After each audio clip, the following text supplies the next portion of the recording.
Shalom, shalom, bien-aimés dans le Seigneur. Nous sommes heureux de vous retrouver encore aujourd'hui parce que c'est le moment où nous confions 1 heure dans la présence du Seigneur en train de l'adorer. Alors nous allons adorer le Seigneur pendant tout ce moment. Je vous prie de préparer vos cœurs pour adorer le Seigneur avec nous. Nous allons fermer nos yeux et recommander ce moment entre les mains du Seigneur. Prions. Père très saint, nous sommes heureux d'être ici, de te glorifier, de te louer. Merci pour ta protection et merci Seigneur de nous avoir fait grâce d'entrer dans cette nouvelle année. Père, nous voudrions t'offrir ce moment. Nous voudrions t'offrir ce culte. Père, reçois l'honneur, reçois l'adoration du début jusqu'à la fin. Donne-nous le cœur de t'adorer et donne à ton peuple le cœur de t'adorer. Oint ce moment et bénis tout ce que nous allons faire. Au nom puissant de Jésus, nous prions et nous disons Amen. Amen, amen, amen, amen. Jéhovah est son nom. Alléluia. Jéhovah est son nom. Jéhovah est son nom. Jéhovah est son nom.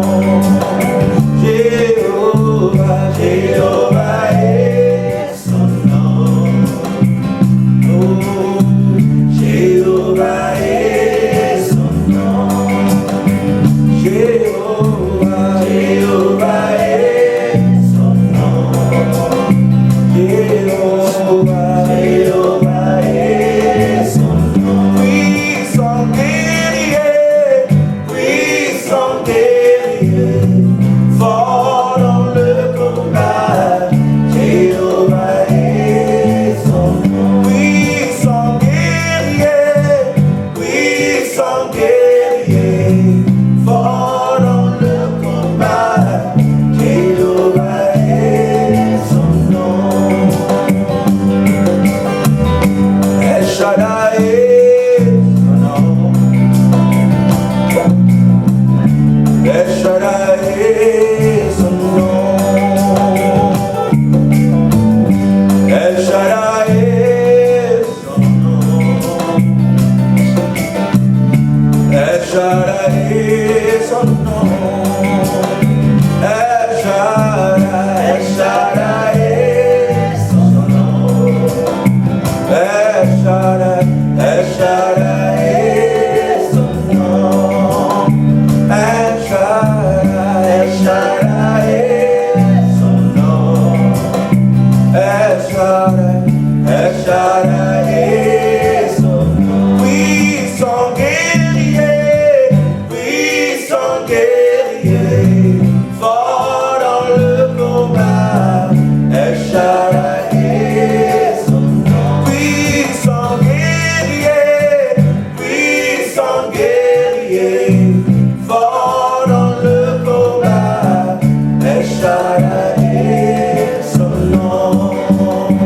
Jéhovah qui s'est élevé, Jéhovah le Dieu très haut, Jéhovah qui s'est élevé, c'est toi le Dieu d'amour, Jéhovah qui s'est élevé, c'est toi le Dieu très haut, Jéhovah qui s'est élevé, c'est toi le Dieu d'amour, Jéhovah qui s'est élevé, c'est toi le Dieu très haut, Jéhovah qui s'est élevé, c'est toi le Dieu d'amour.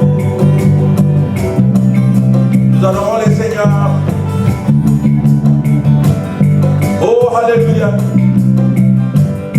Alléluia. Tu es digne, Seigneur. Tu es élevé. Jéhovah, c'est toi, c'est ça ton nom, Seigneur. Le Dieu très haut, le Dieu tout-puissant. El Shaddai est ton nom. Elohim est ton nom.